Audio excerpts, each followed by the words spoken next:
it's Aaliyah from the Song of the Winds. How are you? I have missed you. It has been so long. It's been like 4 or 5 weeks. Welcome back to my channel. I'm so excited to have you here. Yay! Now, because it has been a while since I have done a video, I'm feeling a little bit uncomfortable in front of the camera and I'm probably going to ramble, and this may not be the best video ever. But it is a mystery deck video, so I hope you will forgive me and that the video content will be, you know, good enough to forget about all my you-knows and general awkwardness, because I am truly out of practice and yeah, this could be excruciating, so let's see. So I don't have the original box for the parcel because there was actually 2 decks in there, which is super exciting. So that means that you know, probably like in the next week or so, I'll be able to film another mystery deck. So Brad has actually sort of unpackaged it for me and put it into a separate box. So it's in this right now. And yeah, I'm just going to open it up and see what we've got. And I'm also going to try and film like this today because I have got such a really messy room at the moment that this is probably the only shot I can get that's somewhat okay. So I'm just going to, you know, stay like this basically.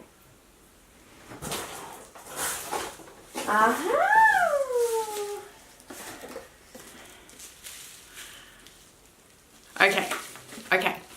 All right. So full disclosure, I kind of knew that this deck was in here. I just didn't know if I would be opening up the mystery deck or if I would be opening up this deck, which was intended to be a mystery deck. But as you may figure out in a few seconds what this deck actually is, once it had been sort of out with people for a short period of time, a fairly big misprint in the book became people became aware of that. So Brad had actually pre-ordered this deck for me, and I think it had been delayed for a really, really long period of time. I was only, you know, heard about it sort of in the background.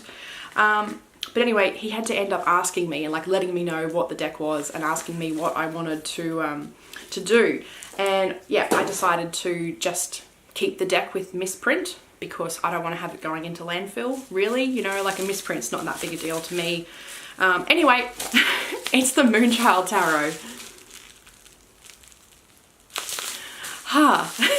See, I am out of practice. I'm just talking. Oh, it's a lovely big box. Wow, it's huge.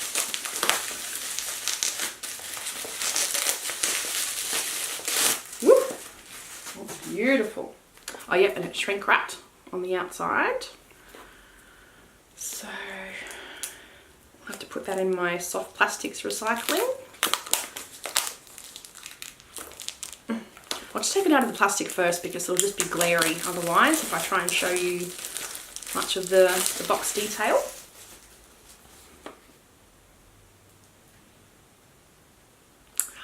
This reminds me so much of the she-wolf. Just at first glance, I'm really picking up some she-wolf vibes. Probably because of the Egyptian theme. I mean, you know, from what I can see with the few cards here, who knows what it's like inside. Yeah, so this will be interesting. Curious. I'm really not bothered about the guidebook because honestly, I don't refer to the guidebook that often, really ever. Yeah, she-wolf. I don't know if that's like an unfair comment for me to make because, you know, it really, anyone can do an Egypt or, you know, themed or influenced deck. It's just the first thing that pops into my head, probably because it is the collage, you know, style. The box is divine, like it's really, really beautifully made, and even the sides are just gorgeous. That's really, really pretty. Okay. Oh, the book is cool. It's a good thick size. So the misprint with this is the Queen and the King of Pentacles have just been missed somehow. Those files didn't make it into the print, and it was only after it had been distributed that people noticed. Wow, this book is gorgeous. Yeah, see, I don't want this going in landfill. It's too nice. I mean, yeah, some people might be a bit upset that it's not perfect, but I've got enough decks now that really, what's one more guidebook? I do like to give them a good read though, because it's always nice to get inside the head of the creator. It helps you understand their particular choice and imagery a lot more. Oh, look at this. They've got like prompts. So with the devil, for example, what am I clutching onto that needs to be released? What inner healing can I focus on now? Cool. And then it's got the astrological correspondences and the gemstone correspondences. So that's great. It's a beautiful book. I really am impressed. Yeah, it's really well set out. Yeah, 3, 4, 5, 6, 7, 8, 9 page. Knight of Pentacles, gone. Straight into Wands. Yeah. That's okay. At my last job, there were some big publications that went out every year. So, and I've been involved in proofreading those so many times that after a while you can't see straight. You can't even notice a mistake because you have looked at it, you know, 40 times. And yeah, these things happen. It's no big deal. It's so beautiful. Yeah, I'm really going to look forward to having a good read through that. So anyway, I will show you the cards. So far I'm loving it. You are the dance of light and shadow. That's what it says inside the box. Gorgeous. Oh my god, I am really getting she-wolf vibes. Like really. That's the back of the deck. And gold sides. I mean, fair enough, the she-wolf has got pink. Whoops. The cards are really big as well, like with she-wolf. But the card backs are beautiful. The cardstock's nice. I'm trying to think of how I would describe the thickness. Standard indie deck thickness. Pretty thick. Yeah, pretty thick. Okay. It's a lot to hold on to, so I might just separate out the oh look, it looks like as if they've got some extra cards in here too. Okay, let's have a look at some of the cards, because I'm pretty sure there'll be enough people that are showing all the cards. Let's just take a look at some of them.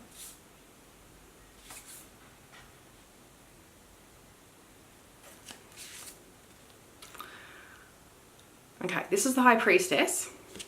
Let me just get the High Priestess and the she-wolf. Okay.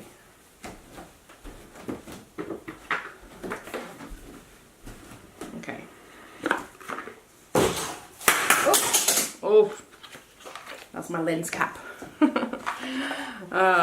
Now, because I have been so deep in Soapland, I don't know if this is something that people have already noticed. I imagine someone probably would have, but it just looks a lot like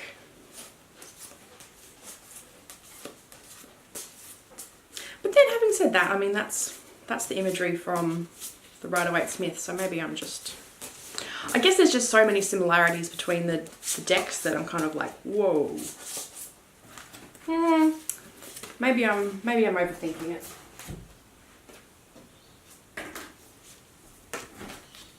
I'm overthinking it, aren't I? When you look at them side by side, I'm not sure there's actually as much similarity as I had thought.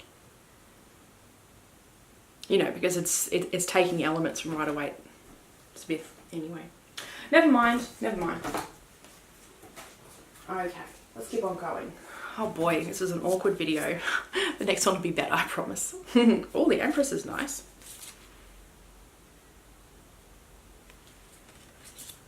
Emperor. The Hierophant's cool, but not dissimilar to the High Priestess.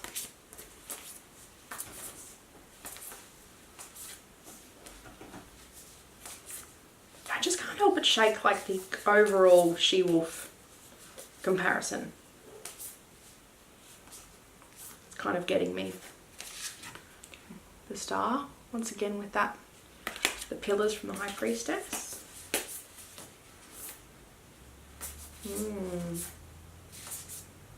Yeah, cool.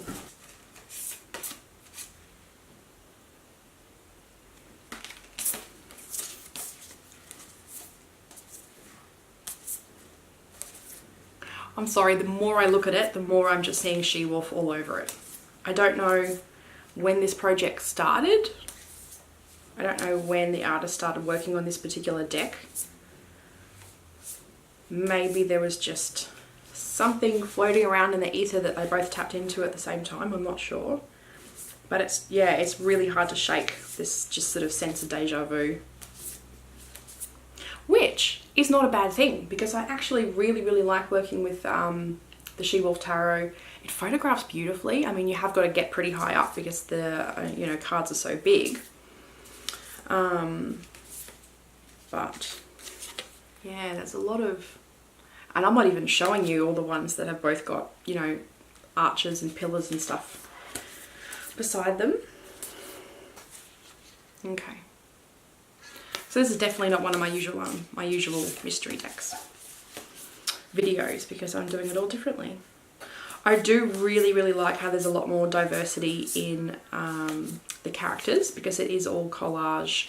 That's gorgeous.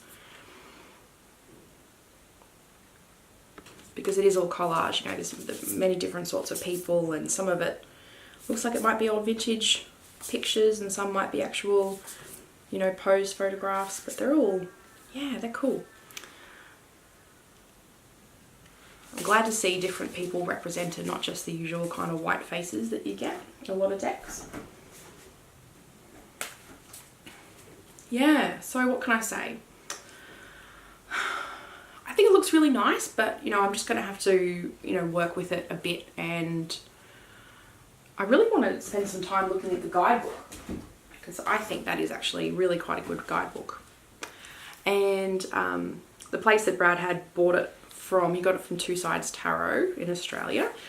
She has already sent along a PDF, you know, just of those two cards that are missing, so that's no big deal. But yeah, okay. Well, I mean, in terms of like Brad's score, you know, for how well he did with the mystery deck, I think he's done really well. Like, I think this is definitely, I'd say it's an 8 out of 10 deck for me. It's clearly something I already enjoy because I've got the She-Wolf and I'm, you know, really into that deck. It's beautifully presented, like the box and the book and the cards, everything is just all beautifully done. Like, I cannot fault anything. The printing process seems to be brilliant. It's just a matter of actually reading with it now. So I guess the first impression is that it's lovely, and yeah, I'm going to start using it pretty much this weekend. So if you've made it this far, thank you for watching. Thanks for bearing with my incredible awkwardness after, you know, a lengthy break from YouTube. And I will see you again in the not too distant future with another mystery deck unboxing, and then we're going to dive straight into the crystal correspondences for the different tarot suits. And until then, have a lovely day, week, month, whatever it ends up being, and I'll speak to you again real soon. Bye!